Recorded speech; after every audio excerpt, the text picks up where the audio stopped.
Rogue, GuMiho, herO, DRG, round of 20, Group A. Africa TV, Freak Up Studio, live. 2022 GSL Season 2. Welcome back, everybody.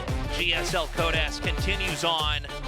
Look, the results were par for the course. The games, I think, were pretty interesting, though, for that GuMiho versus Rogue series. Rogue comes out ahead 2-1, and I think is likely to just advance out of Group A, being that first player onto the next round. Yeah, no surprise there, honestly. I mean, GuMiho had a good showing, but Rogue, he's the best in the world right now, in my opinion, and he showed why. And excited to see this next match, herO and DRG. It's going to be a fun one, man. Yeah, this is going to be an interesting one. I do think herO is the favorite here. I think he really changes the game when he's here. He wasn't doing his military service earlier. I think that ended like somewhere in the start of last year. It was almost exactly a year ago, I think. So, I think yeah. he joined his team, Dragon Phoenix Gaming, in June of last year, if I'm not mistaken. So he's been grinding back, and it's been nice kind of seeing like these new faces like GuMiho also return, you know? It's fantastic having all these old faces come back. herO, legendary Protoss, used to be, at times, was the best Protoss in the world, and he definitely has the potential to reach that plateau again. Yeah, so like, you know, with him being here now, I think it's going to really change the way that we understand Protoss. I think he had some amazing games last year that really made me kind of change the way I think about the race and certain matchups. DRG, he's still a solid. He's very, very good. I do think he's going to have a tough time against herO, because I think herO, he's constantly showing a lot of new ideas. He also is a little bit different from all the other Protosses. I guess if I had to compare him to somebody, I'd say kind of like SOS. Yeah, a little bit. But with a little bit more kind of aggro and micro play in there as well. Anyways, we're going to start this out on Hardwire here. Yeah.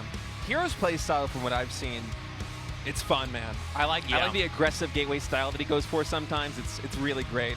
All right, let's go. Map number 1 on Hardwire. herO versus DRG. Let's get to it.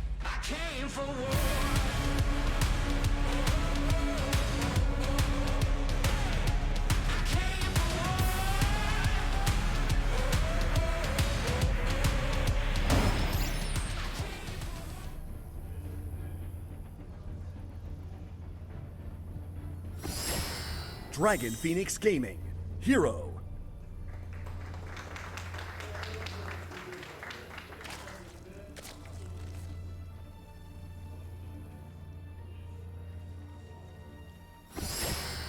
Team NV, DRG.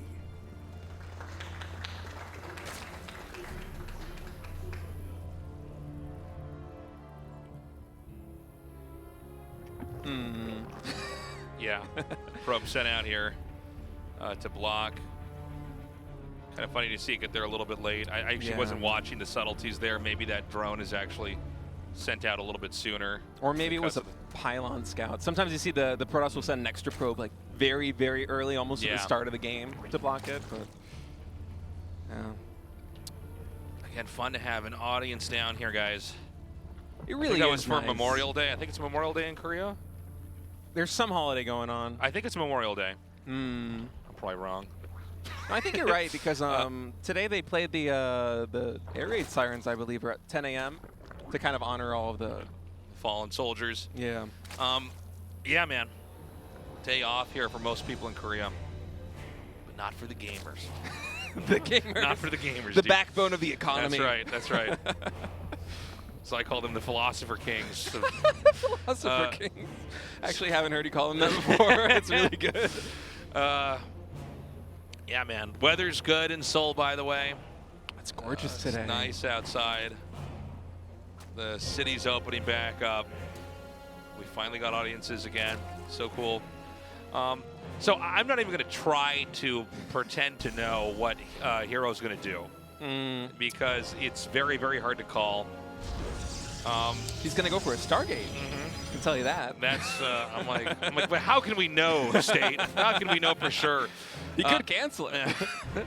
So, I mean, herO, again, along with SOS, and obviously SOS is retired, but Yeah. you know, he's always been super exciting for me. You know, as a lifelong Protoss player, I've always been inspired to see the kind of stuff that he'll try to pull off. But you know, herO's not always cheesy. He can be.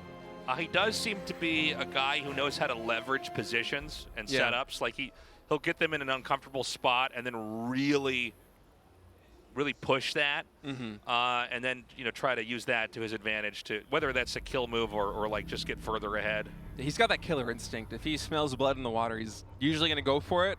And he's one of the best controlling Protoss players in the world. I mean, people usually when you talk about Protoss that can control really well, you talk about parting with his Blinkstalker micro. Back in the olden days, it was MC.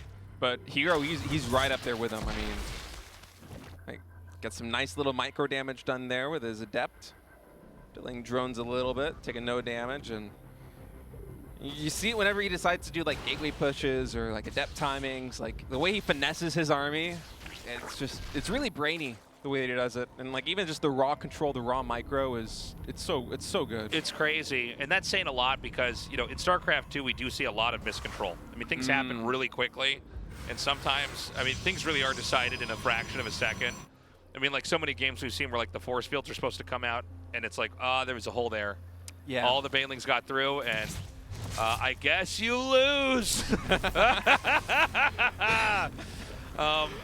So, you see that he almost never has those moments. By the way, this is kind of another little subtle thing about what we just saw there, where he's like, okay, I see when that started. I know exactly that I could deny that, and I had no other opportunities to do that. We don't normally see the Oracle go for an egg.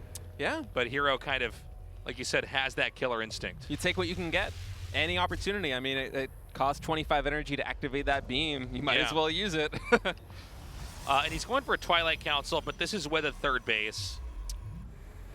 So, on DRG's side of things, it's droning. The Evo Chamber's done. We're going to see what kind of upgrades. But, basically you just try to deflect, the Oracles and don't let them get too much damage. And both sides have chosen to be in a very much so a growth phase of the game. Right.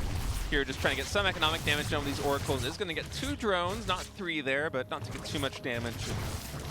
Would be surprised if one of these drops. I mean, 4 drone kills retaining all your Oracles is nice. You take these, and it gives them the breathing room to take that 3rd Nexus, as you said, and now just kind of transitioning into a gateway army, which we've seen a lot from herO in this matchup, and he makes it work. I kind of like the breath of fresh air that it is, watching herO play. Yeah. Personally, I'm not really a big fan of the whole Void Ray Sky Toss meta. Oh, yeah? You don't like that? No. I like that a little bit. Like, you do? Do you actually? I'm like, well, I think like if I had to have a stylist probably going for it, I think there's something I would find comfort in trying to do that, but it is a little bit of an ooga booga way to play the game. I get it.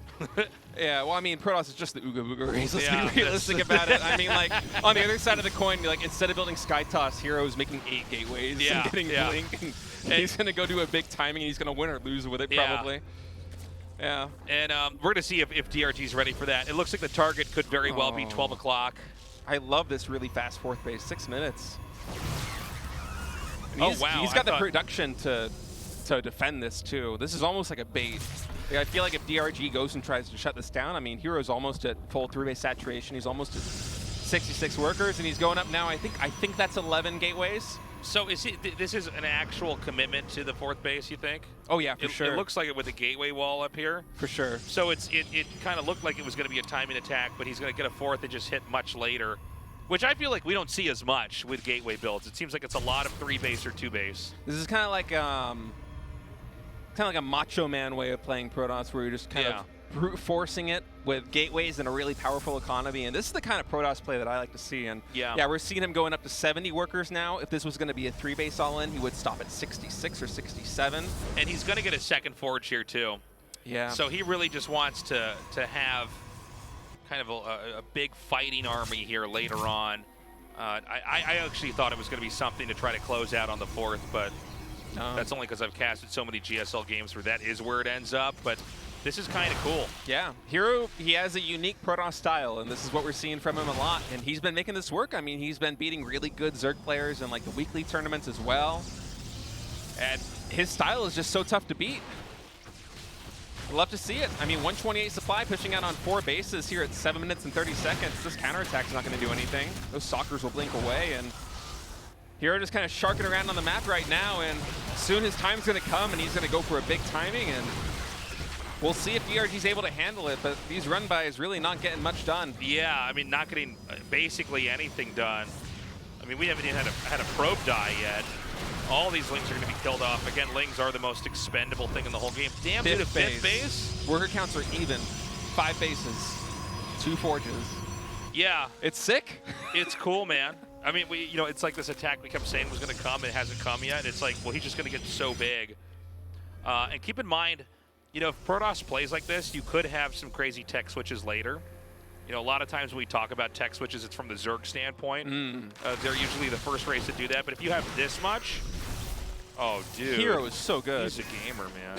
He's absolutely a gamer. He's absolutely gaming right now. He's a true philosopher king. Dude, right he's here. a philosopher king, man.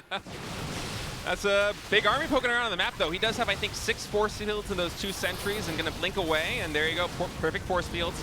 Those Banelings, they do not do bonus damage to these stalkers. A lot of them are going to be able to get away, and he is taking some damage, but pretty even trades overall. Actually kind of an ambitious blink right there on the Roaches and the Queens, but DRG with his army not really able to match right now, and even more gateways coming in. Finally on 5 bases, we're going to get the Templar Archives as well, as we see herO kind of transitioning his army into building more Zealots that'll make gas for the High Templars later, and really a fun macro style. 5 probes at a time at 9 minutes. Yeah, this is kind of crazy. Protoss actually exceeding by 1 worker here, the Zerg. And, with the Stalkers and the Oracles, you can really do a lot of damage and then just kind of run away again. Yeah. Which I like. And it looks like he's going to try to punish on the map. We actually saw this in the TVZ earlier. Not this spot here, but if we end up seeing these Stalkers, there it is. Hitting this location. Whether you put siege tanks down there or Stalkers up here, you kind of punish the Zerg, and then when they get in there, you're like, ah, like that. 4 more gateways coming in. We got to be close to 20. I want a building count now. 2 more. Love it. And he just has the Zealots right-clicked over here. And I'll tell you what, man, I don't think this was the game that DRG thought he was going to be playing. And this is a very different approach to the matchup. Yeah. And, I mean, Stalkers are always pretty good at harassing, but, like, we're past 10 minutes and they're still running around en masse. Yeah, these are the kind of hits that DRG needs. These run-bys with the Banelings to try and keep herO's economy in check, because really not much has been working for him so far. And, I mean, DRG, you can see he's kind of scrambling to deal with this, even accidentally right-clicking his own Creep Tumor and killing that instead of the Zealots there. And herO just continuing to power up. I mean, even after that Baneling run-by killed all of those workers, he's up by 4. I mean, he's building 5 at a time right now. And once he hits max and he has Storm, this game is kind of going to turn on its head, I think, because as it is right now, he continues to make these moves. He's sharking around on the map with the Oracles and the Stalkers, but the way that he's controlling the creep, I mean, you see it right here, the Zerg's never really able to get us around. Like, yeah, you will shave off a couple of Stalkers every time that herO pokes, but you're never going to kill that ball. Yeah, that's the issue. It keeps escaping, and upgrades keep finishing up here. Now, herO is a little bit down in supply here. And one thing I've noticed with herO, and I don't know if it's going to be the case in this game, but I'm just going to say it.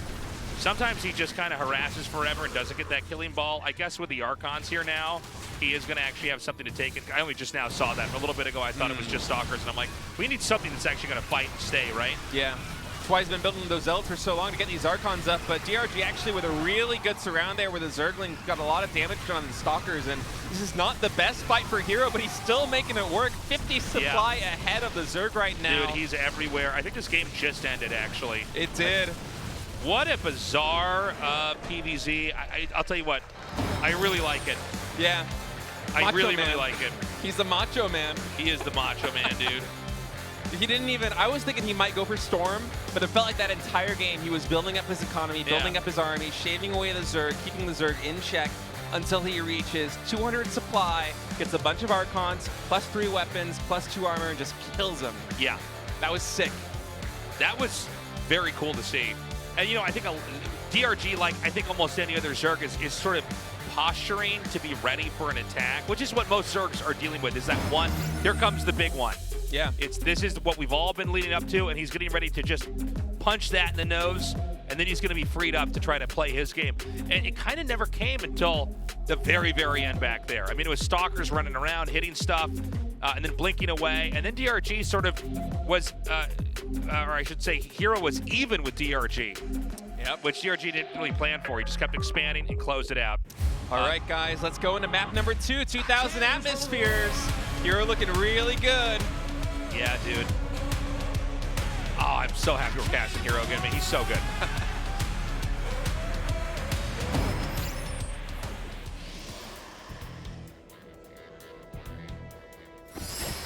Dragon Phoenix Gaming, herO.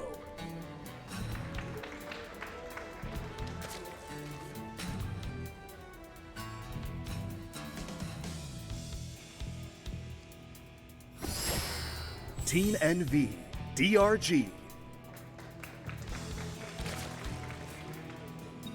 You know, earlier in the broadcast, you were talking about how sometimes we'll have a player who just kind of goes out on a limb and develops a new strategy that just kind of takes over like a virus and infects the meta. And I gotta say, the way that herO plays PvZ, I think it has that kind of potential because, I mean, you see what happened in game number 1. There were almost no holes in his gameplay. Like, think back on what DRG could have maybe done, and for me, I don't really have a lot of answers. Yeah, well, you know, we've had such a long history of Protosses trying to do their, like, kill move moment. Yeah. And herO seems to be not really interested in that. He's trying to just slow them down on his side. And I like it. And we actually, and I think it was last season specifically we saw this, herO kind of played like that against Terran. And it actually reminded me of, like, Brood War, Protoss versus Terran, where the Protoss kind of, like, just runs in there and, like, tries to hit a base kind of like their Zerg and then runs away again. And isn't really interested in getting, like, the best units in the game, and is instead trying to just get a lot of units and outpace them. And what's funny is we don't see that as much at all in the matchup for StarCraft 2 until herO started doing it a little bit. And we saw SOS do some stuff like that before as well that looked kind of weird. And it really is a kind of different way of looking at the game. And now we're seeing herO do it for Zerg, which is kind of crazy. And the way that he does it, like how aggressively he takes bases, is just insane. Because, I mean, that entire game, there's that short window where Zerg's on 3 bases and they're injecting and producing off those 3 hatcheries where, yeah, they are going to have a worker lead. But, I mean, once you get 4 Nexuses up and you're Crota boosting, you don't have to stop making drones to make an army. Yeah. You keep making those probes and you keep making stalkers. Yeah. It sounds kind of simple when you put it down like that, but there's a reason that no one's really been able to make any style kind of like this work until herO kind of came back onto the scene, and it's a breath of fresh air. I mean, this is always the way that I wanted to see Protoss play because it's so fun to watch. Yeah. I'm excited. I think herO, he has a lot of potential here this year in GSL. And maybe he'll do it again in this game. I mean, that's the other big question is this a style that you bring out from time to time? Or is this kind of like, no, this is what I'm going for. In fact, you can assume that I'm doing this and I might win anyways. Yeah. You know, and I think a lot of Protoss theory has been hinged on, like, and not always, but a big part of it is kind of like, well, you have all these really specific tech routes and they're so different from each other, and if you can get creative with that and punish them, you can either kill them or get a lead in that way. Right. And there have been historically Protoss styles of play that are very straightforward, like Zerg or like Terran. But this is kind of in that area where it's like, no, I have enough and I'm harassing you and I'm growing, but there's not some surprise. There's not like DTs that are going to come in and you're not ready. Or a Warp Prism with a sentry in it at your ramp and you block that and warp it. You know, nothing like that. Yeah. When I was a professional player, I used to kind of think about it in terms of, like, there's like a triangle of the way that you play in terms of, like, going really high tech or really big economy or really big army. Yeah. And very often you can kind of do 2 of those things, but you can almost never do 3. Yeah. And it's always been tough for Protoss to try and go tech and eco. Yeah. I mean, it's tough. Like, we see people trying to do Sky Toss and macro for so long, and it's just, you lose so much tempo, and then your army's very fragile. If you lose critical units, the game is over. As we see, once again, herO going for the same style. It's like a Protoss trilemma. Yeah, basically. But the way that herO's able to do it is he's like, okay, I won't go for those high-tech units. I mean, it wasn't the highest tech unit he made in the previous game was the Oracles to start, which are they just make you safe. They give you map control and scouting information. And then once he had +3 ground weapons, he made Archons. Yeah. Besides that, it was just gateway units, just macro. And it's really fun to watch. Like, this is something that again, I keep harping on this, but we haven't really seen players accomplish. I mean, even in this game, he's actually got 4 drones. It's more than he got last time. This is nice. Yeah, this is actually a lot here. I really like what you're saying here, State. It's a really good point. You know, Protoss gets memed on and stuff a lot, but this is sort of like the way that it has to function, right? Yeah, especially at the top level, because it can be a lot of the popular and most successful styles in pro history have been very fragile. Yeah. And that's why sometimes you'll occasionally get a player like Rain who, at his peak with his defensive high-tech macro play, was able to make it work, or Parting at his peak with his really aggressive play was able to make it work. But it always feels fragile. But the playstyle that we're seeing out of herO, especially here in PBZ, at least from my perspective, maybe it's because it's such a new style and the Zergs haven't been able to adjust to it yet, but it just feels solid. It looks good, right? Yeah.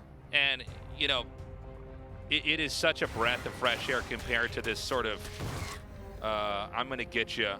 Like I'm going to get you. I'm going to get you style of play that Protoss has had, where Protoss runs over there and he's like, is this your card? And then the Zerg's like, no. And then the Protoss dies and we're like, well, that time an attack didn't work. Yeah. He's like, was it the ace of hearts? He's like, it was 7 club. And then all the adepts die. Yeah. We'll see if herO is able to make it work again. As it is right now, just kind of powering up on 3 bases, increasing his gateway count. Low number of sentries, high number of stalkers, just kind of exactly what we saw. And I actually like this even. Now, so this is kind of like, is this your card build? A little bit, But yeah. here's the thing, is it pairs well with the first build. It does. Right? And there is, I think, more so in StarCraft 2 than actually any other RTS, but when one build you works in one game, you can do another build that looks like that, and it kind of makes the second build stronger than the one that was used in the first one. So this is like a decapitation build. He's going to try to come in here and snowball this fight. Oh, even a cannon back here. A little bit of a counterattack there by DRG, but herO's army is very mobile right now. He might be able to get this base. DRG has to dive right now if he wants to defend this, I think. Yeah, and I don't know that he can defend this. The Stalkers are a number where you can one-shot Queens. Yeah. The issue right now, though, is the Lings. The Stalkers are not very adept at cleaning those up, and we do see herO is researching charge right now, so that will be the follow-up in the background. 7 probes do go down, so a little bit of the wind coming out of the sails here in this push, but herO, he does have fantastic control. Stasis going down. That's a really ambitious blink, actually. He feels like he can take this fight. I think he wanted to try to basically save the stasises. Was that a full-on overextension? I feel like it is. I think it was. That wasn't... If you're controlling that perfectly, you might be able to... You might lose 1 or 2 stalkers as you blink them back and blink them back and blink them back, but yeah, he lost a little bit too much there, and you really want a death ball with these stalkers. You want to retain your army and continue to build up and trade it out for a small number of Zerglings, a small number of Roaches, but right now he's still trying to make this work. I mean, Roach Ravager is only 30 supply ahead, and it's a very supply-intensive thing, but these counterattacks by DRG are just getting a lot of value. Okay, you know, it wouldn't kill him to just snipe the hatchery. Yeah. I feel like you get that far down, because the Zerg is getting larva every second. I mean, you know, especially when he got that far down, it's like, just click it down. Yeah. The issue is, even if you do kick it down, the Zerg's only on 66 drones. He's mining fully from 3 bases, regardless of whether that hatchery dies or not. And but so at least herO, you get something, right? Like, true. Yeah. I'm probably wrong in this. No, not at all. I mean, it's better than nothing, but the thing is, like, now it's out of control, right? Like, So you think I'm right? I like lost I confidence do. with you because No, you're like you're so much right. better than me. No. I was like, I'm probably wrong. You're like, no, it's okay, Taste. I'm like, you guys probably think I'm stupid and fat, right? You're like, no, Taste, this is okay, dude. You're right. No, you got it, man. A hatch kill is a hatch You're a kill. gamer too. I'm like, okay, thanks, guys. You know, I just think trying he's my dead. best. I think he might be dead regardless. Yeah, this is gonna work. That's the issue. Sorry. This is gonna go to game 3 here. There's no Absolutely. way. I like the idea though from game 1. GG DRG takes it, and we got ourselves a match. We do. And I like what you said, how game number 1 kind of really set up this build in game number 2 because it looks the same, going for 3 oracles, going for gateways, getting fast 3rd base, and then kind of you just turn on a dime. Like instead of 4th base, I'm going to throw down maybe 2 more gateways and go for a big timing push. I feel like maybe herO, if he hadn't fully committed there, especially with that blink, if he had kind of taken his time and realized that, oh, I actually can't break this position, I'll take a 4th base behind this and continue the macro back at home. He might have been able to make it work, but instead we're going to be going to Curious Minds for set number 3. And yeah, we got another series, man. It's been a fun start to day 1 of Season 2. this has been a great day so far, man. And we're just getting started here in the second best of 3. herO versus DRG continues on. herO winning with a very modern style of PvZ, and then trying to dial it back into a time and attack and failing. Really, DRG on the receiving end so far. Let's see if that changes as we go into Game 3. Came for war.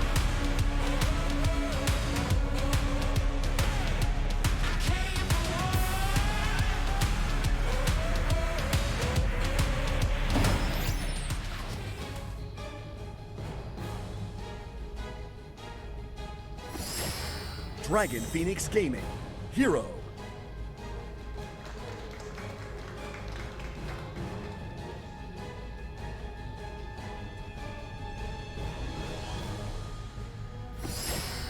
Team NV, DRG. Boom. I think it's a fun style. I think it's fun.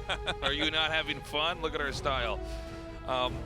So the probe, I don't think that didn't actually deny the hatch, did it? Yeah, I don't know You sent that exactly there anyways. what happened. So I'm pretty sure DRG could have taken the base of the natural. So I'm confused. I wasn't following that exactly. Because one thing in my head that I can see is like an explanation is maybe like DRG spotted the probe timing with the Overlord and thought it might block the natural hatch, so he just goes to the third. But I feel he could have gotten it down at the nat. I don't know. Seems like it. We I'm do see not- some Zergs that just like go to the third base anyways, like they don't want to deal with it. GSL is cool, dude. It's very cool. It is cool. Thank you, Gemini. It's very good to have you in here. cheerful. Yeah. It's good to have the cheerfuls back. It's good to have people together in the studio again. It's lovely. This has been great games so far, too. You know, we don't always have good games in this phase of the tournament. Sometimes kids just get dumpstered. I feel like maybe the new format of GSL, with the round of 20, kind of it brings it up to a little bit of a higher level, you know? It's a little more think competitive so. here, even starting from the get-go. I think we've tightened it to the right amount, you Yeah. know? Whatever tournament production staff is, like, using their wrenches to tighten the screws on this ship is doing a really good job, man. Opening up the GSL dashboard, turning some knobs around. Yeah, because this format's fun. I've never actually, maybe I'm showing some ignorance here, but I don't think I've ever really seen any kind of tournament with this style where you go from group stages into round robin into a secondary group stage and then single elimination playoffs. Is like a little bit of taste of everything. Every Yeah. stage of the tournament has its own flavor, its own unique style. It's cool. Yeah, it's it's fun. super cool. Well, a lot of times, in the very early days in GSL, a lot of other esports and other tournaments just kind of emulated this style. Yeah. Called it the GSL format. I mean, the older style, that is.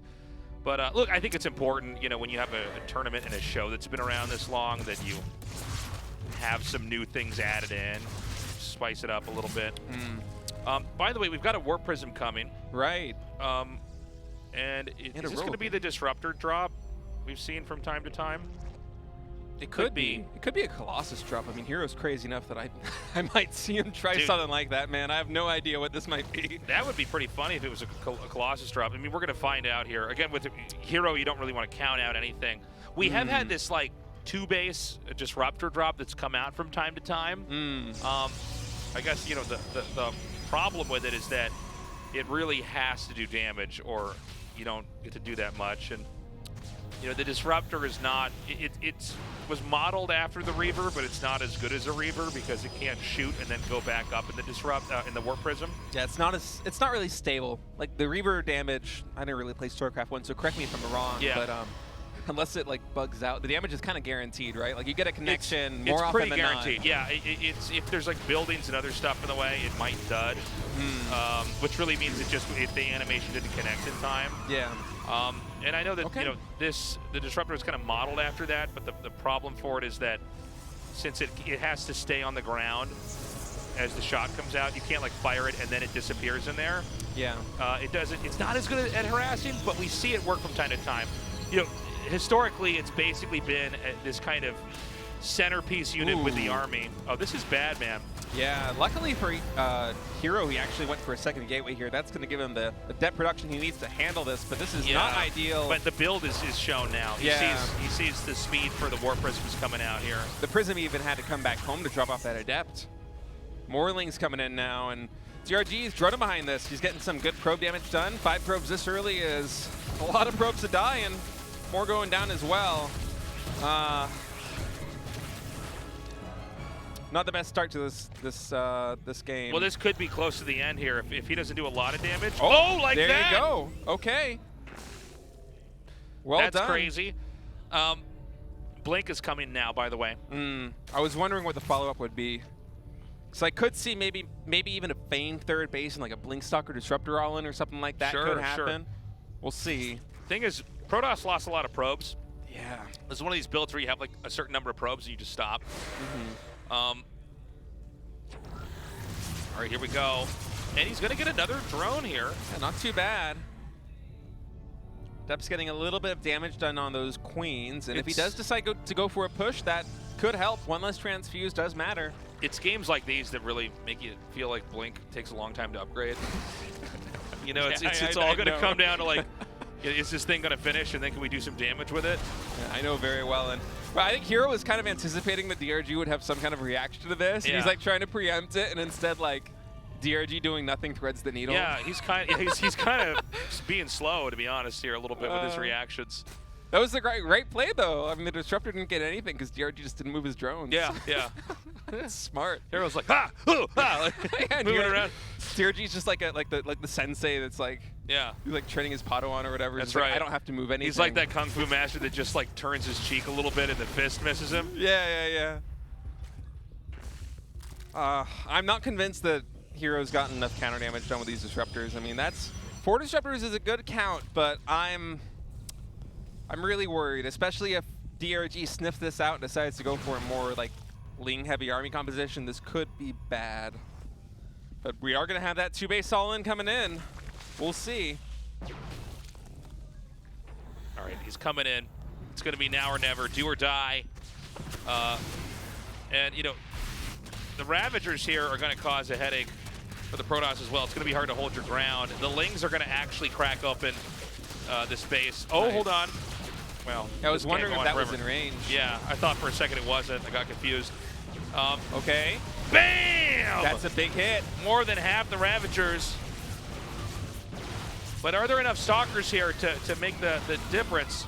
There are sentries and Adepts on the high ground to try and help a little bit, but that's still a lot of roaches left, and the Lings coming back now are going to get surrounded on the Disruptors, maybe? Yeah, the Zerg may have overestimated his advantage here. Dude, he's just not. Oh, whoa.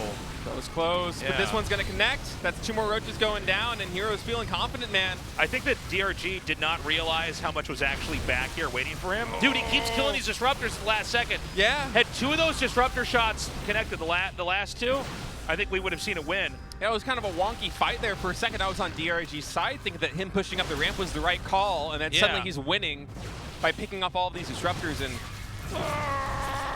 really an awkward game. Even more roaches going down, but I think the Disruptor count right now is getting really low, and herO knows it too. He's making another one back at home, and just pure gateway unit against Roach, Ravager, Ling is not what you want. Yeah, he's going to pick that up, and I mean, I don't know that he can actually do that much with the Warp Prism and Disruptor. No. And you know, there's not an easy way to grow out of this for herO. A lot of things went wrong here for herO. It feels like he's completely all in at this point. Yeah. Now, he's got 2 Disruptors. Again, you know, maybe he has 2 or 4 Disruptor shots that really hit the mark, and this works out. That could be a good one. Like that one. Was his death in vain? Oh, man. Yeah, he's not protecting them the way that he needs to. The Disruptors, it's like they think there's the Stalkers. They're like in the group. But hold on. Drones are pulled. Yeah, we see the supplies swing in the favor of herO just for a moment there, and herO with some really nice controls, kind of getting all the value he can out of this army. It's just pure Stalkers now in this game, man. I mean, these Roaches, these Ravagers, some of them very low. Yeah, there's not enough Lings to really kind of tank and get us around right now, and herO might be able to snowball this Stalker advantage as Even more units are getting shaved away right now. Hero Dude. feeling confident. He's blinking forward, and he's one-shotting these Ravagers. oh my god, he might actually make this Yeah, work. this is insane. And you look at the precision here, just enough to blink away. GG herO takes it. Whoa! I gotta be honest, I'm kind of baffled. Yeah, I mean- well, look at herO. Even for him, he's like, okay. Yeah, look at DRG. That's that my was- face right now, man. I don't know what's going on because Yeah. it felt like the fights kept happening and I kept thinking the other player was winning Yeah. because it was just so awkward. Like DRG kept barely sniping the disruptors, but I guess he was shedding too many units to make that happen, and just like the momentum swings there were really strange. Like at some point it felt like herO was losing too many units, he lost too many disruptors and his sentries and his adepts, and then just miraculously able to make it work. And I mean, you see the smile on his face. Well, especially in a group like this, to actually barely win like that. Yeah, that was an awkward game, man. It was a crazy game. Guys, we're going to go to a break. Coming up next, herO versus Rogue. You don't want to miss it. We'll be right back.